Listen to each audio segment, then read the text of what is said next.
ability, but sometimes even the best, control or odd warrior players, they can't get there in the end. But it looks like they are going to go for that priest. They do hit that priest into that hunter that we were talking about. And I would say this is fairly priest favored. Like we were mentioning, Psychic Scream is one hell of a card against Hunter, on top of just having Shadow Reaper Anduin and having that final win condition when, for the most part, Hunter doesn't have that much lifesteal outside of a Build-A-Beast or the 5 armor from Rexar. It makes a lot of sense why Priest can be favored in this matchup.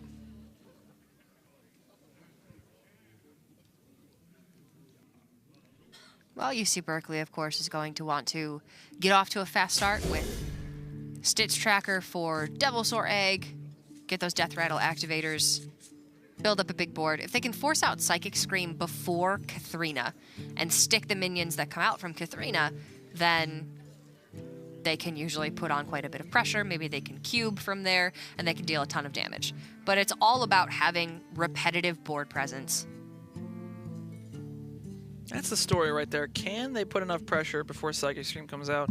You even see them keep Psychic Scream in the mulligan, and I like that. I'm not sure how I feel about tossing Anduin. Anduin might be too important to toss, especially because you do fit in those hero powers every turn. But I like to keep a Psychic Scream. It definitely makes a lot of sense. The issue is when you bait out a Psychic Scream, you have to do something like play a Carnivorous Cube. And when you play a Carnivorous Cube, you really want to make sure it sticks or that you get the other added ability. And now that I've seen that tracking, I'm going to instantly look at UC Berkeley's deck list because I did not realize that's a Nerubian Unraveler. It sure is. If there's a second Nerubian Unraveler Only in this list, okay. Well, that's how highly they value Nerubian Unraveler, taking it over King Crush. I mean, I don't blame him. Nerubian Unraveler, at least in this matchup, is very, very powerful. Especially because it kind of, stops Psychic Scream by 2 turns. It makes it 9 mana. And if they can maybe put on a board pressure enough to where Texas Tech can't play their Psychic Scream and then they follow it up with a Nerubian Unraveler, that could just be game over right there. However, UC Berkeley has quite the slow hand to start off. Yeah, they absolutely do. The Nerubian Unraveler is just also a 5/5 on board, which is pretty threatening in and of itself.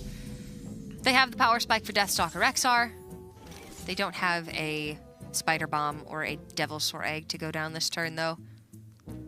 My favorite thing, Cora, is when, a tracking or a discover effect happens. Yeah. That discovers something from the deck, and then instantly, it's Nerubian Unraveler there, and we both have to just double-check the Hunter list to, make sure that they didn't just sneak that in there somewhere, because it's not something you traditionally see. That's my favorite. That's your favorite thing? I love the surprise factor, because the funniest part about it is we have these deck lists in front of us, and when we're, commentating on them, we kind of, scan through it real quick, and we look, all right, this is a Death Rattle Hunter, we can talk about that.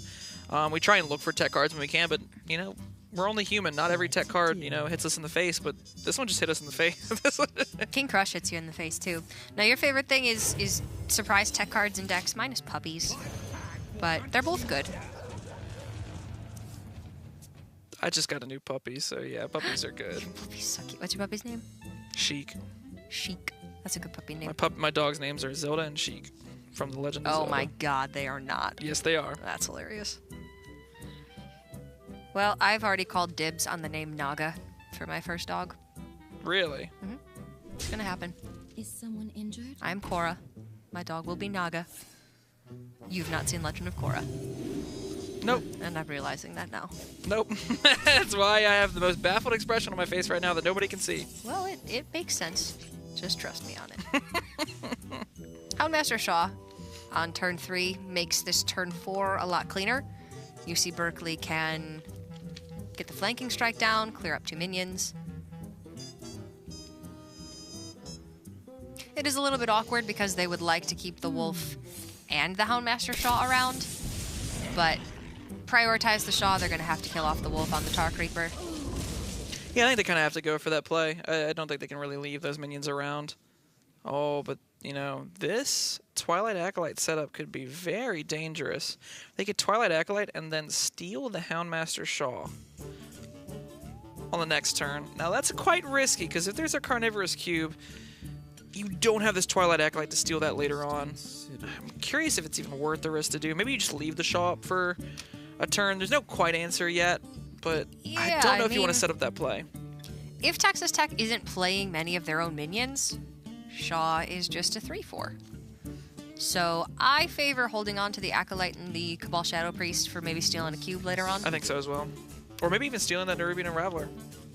Although that doesn't seem too great because then you can't play spells yourself. But on the bright side, your opponent can't play spells either. I have a very favorable view of Nerubian Unraveler. Nerubian Unraveler helped me to get to the finals of a tournament. It was not my Nerubian Unraveler, but I made it mine with a Faceless Manipulator. And it was great. I love that card. And I called him George. It's not a Lotheb though. It does not work like one. No. I've played some wild games in my days. Lotheb is a card, and you should respect it. Yeah, but Nerubian Unraveler keeps going. Lotheb's got a short clock on him. Have you ever played Lotheb and then later on in the game you play Shutterwalk? But yes. That is disgusting. I am a woman of culture. My apologies, Cora. Of course I have. My apologies. I didn't know if any of our viewers at home had.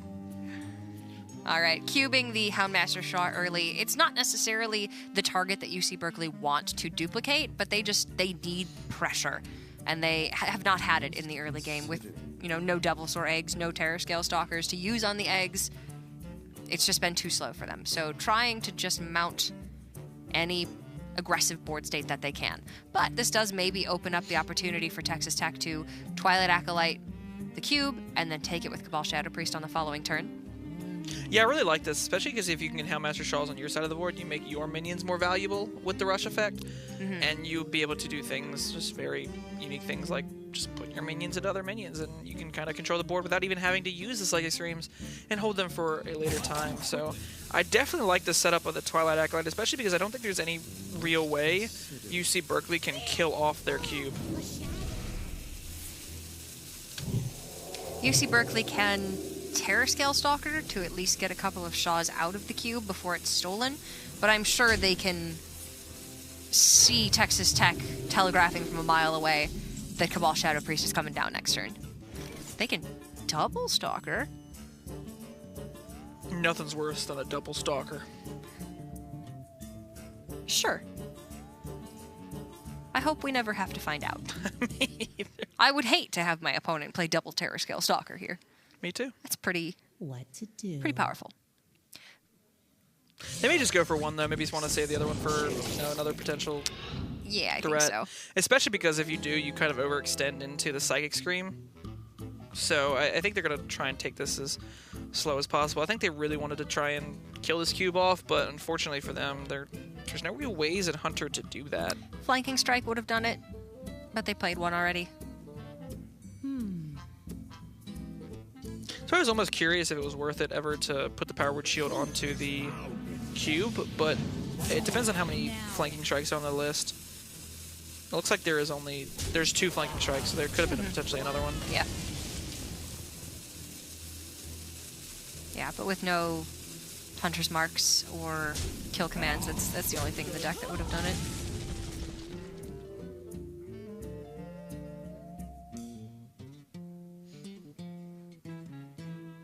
So I really like this Cabal Shadow Priest. I think it's just too strong here. They were 1 mana away from going Dustbreaker, Shadow Madness trade.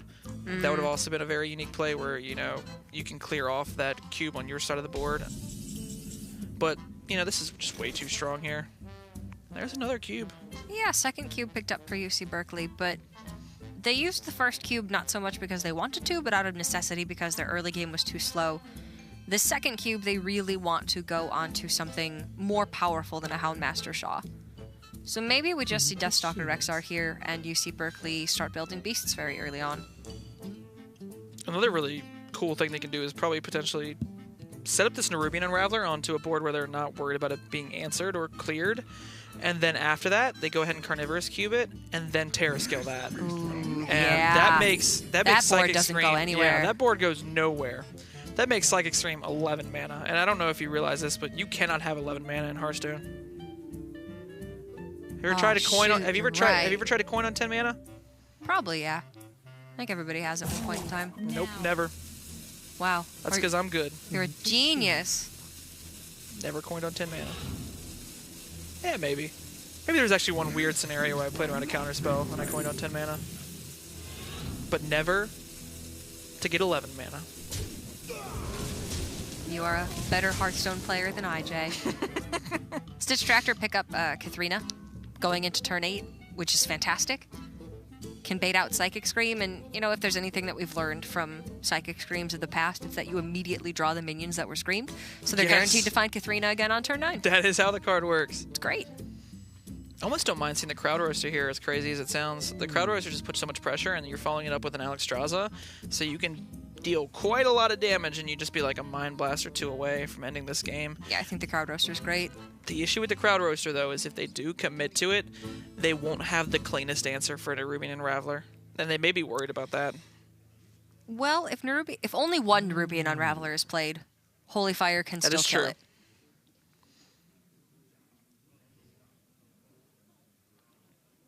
Maybe there's some weird play, because can Crowd Roaster hit your own minions? I don't think it can. Because I was going to say, maybe there's some weird play where you like take a value trade, you Crowd Roaster your own minion. I think it says deal 7 damage to an enemy minion. Yeah. Okay. I was going to say, maybe there's some weird play where you could Crowd Roaster your own minion and try and set up for an Alexstrasza lethal in the following turn. But I think it only would have been 13 damage at most. Close.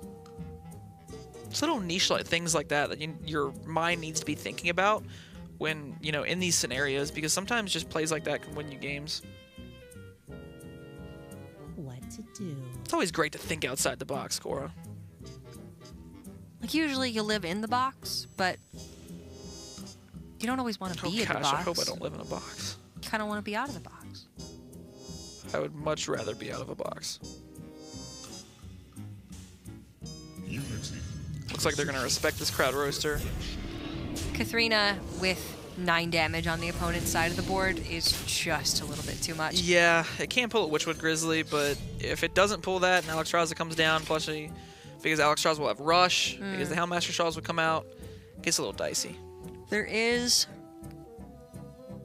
are a couple beasts in the deck still. Charged Devilsaur and Undasta. King Crush was tracked over, and then the Grizzlies. So it was actually pretty likely that Grizzly wasn't pulled there. Here, I like trade. Take a value trade with the Hailmaster Shaw, and then Alexstrasza the face. Yeah. I think it's just too clean of a play not to do, especially because you are setting up quite the lethal turn next turn. Berkeley goes back up to 30. Doesn't matter.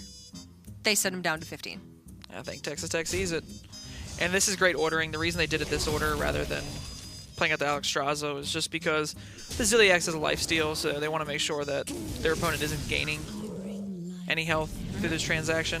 So they played it in the right order, and I think that was the most optimal play this turn, so it was looking pretty good for UC Berkeley, for Texas Tech.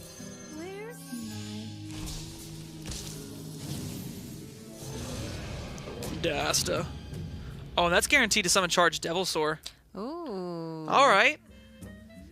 UC Berkeley could. They'd rather have Undasta survive. Never mind. They could have gone Candle Shot into Alexstrasza and then run over Undasta, but you'd rather have an Undasta on the board than a Charged Devilsaur. All right, so currently 2 damage off lethal unless another Mind Blast gets picked up. Holy Fire, Mind Blast, plus the Shaw on the board.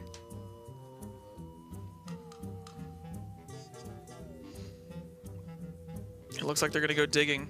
They could also find something like the other Twilight Acolyte and use that with the Shadow Madness in order to clear off the Katharina on their side of the board.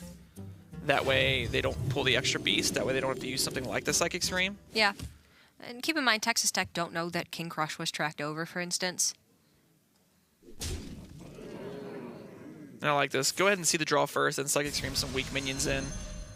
Especially Northshire Cleric and Helmmaster Shaw. They aren't really the most impactful minions to be drawn for UC Berkeley here.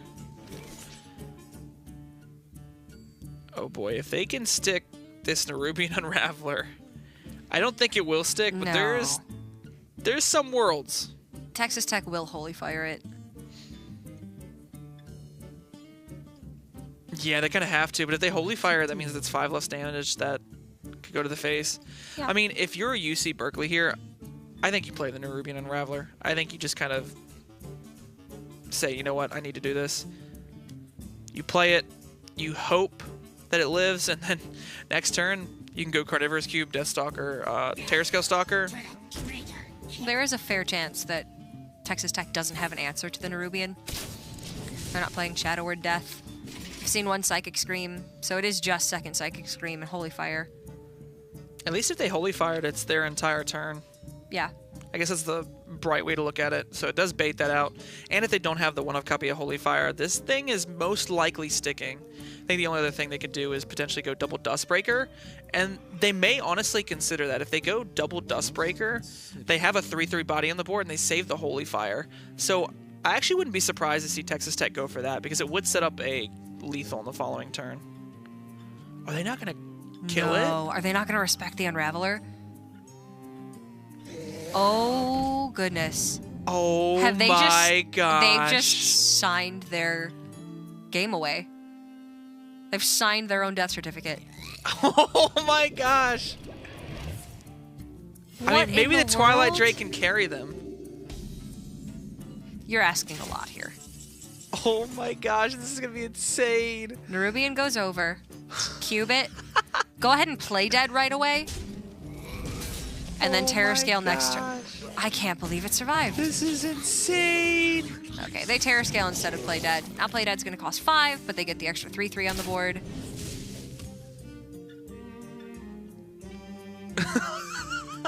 I mean, Wow. in all reality, if there's no Deathstalker Rexar, they can... Oh, they can still clear this board with the...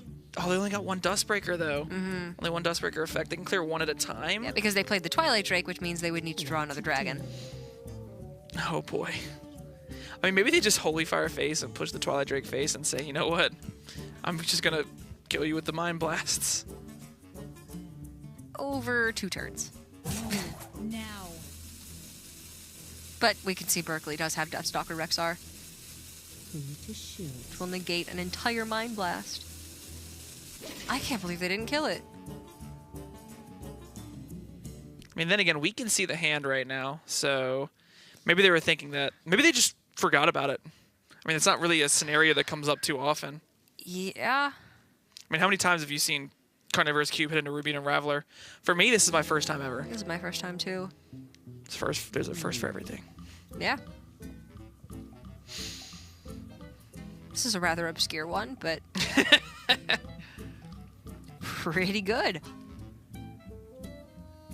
Oh, gosh. I think Texas Tech is trying to work out how they get out of this situation. I mean, Holy Fire face, Twilight Drake face, put UC Berkeley within range of Mind Blast killing them, and then if there is no Rexar, because Ziliax has been played already, Texas Tech will win the game with Mind Blast. I think that's their only option.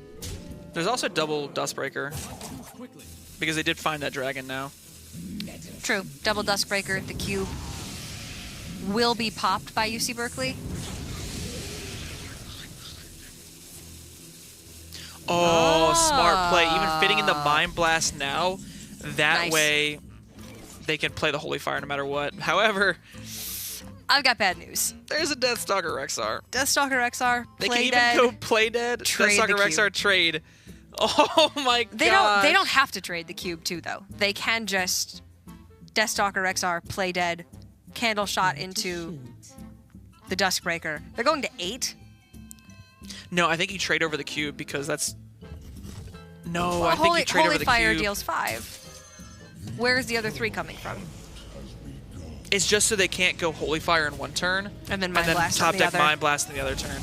Okay. Because playing that many minions means that playing that many Ruby Unravelers means that they literally cannot play cards. Yeah.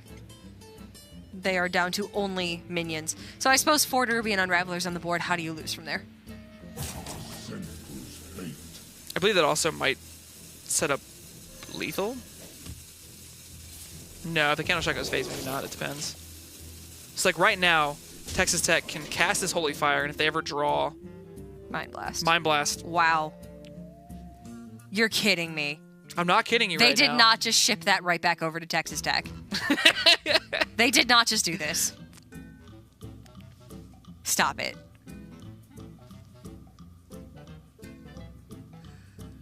Oh boy. And the craziest part about it is Come even if they on. can kill off their own Carnivorous Cube, the Mind Blast would cost 10 mana and still get the game done. They need to hit Life Drinker off of Build-A-Beast. Oh gosh, is it gonna happen? Because they don't have another terror scale, do they? I'm not sure. I don't think they do. That's not Life Drinker. Maybe if they hit charge off the Bitter Tide Hydra, is that lethal? 5, 10, 15 plus 9. 24 damage. Oh my gosh! No, they didn't! No, they did not! They hit it! They actually... Are you kidding me?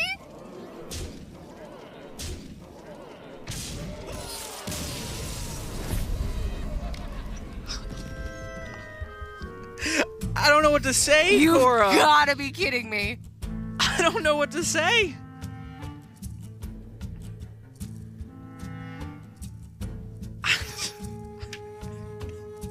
We're just in awe on this desk right now because that was absolutely insane. It went from, oh gosh, there was a slight thing they could have done different here, to, oh gosh, there was a slight thing they could have done different here, to, they could still just have it, to, they could have it, and they got it. They found the Charge Hydra. I think that was the only thing that saved them. That was absolutely insane. Whew. Cora, pull yourself together. Dude! We are back on the desk. Texas Tech said, no, I don't want to win this game. You can win this game.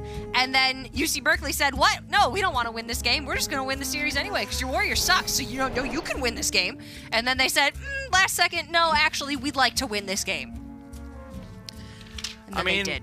Honestly, that's the stress and pressure that comes from playing on stream. That just goes to show you that when you are on stream, you may not necessarily be thinking the same way that you would be thinking if, you know, it was just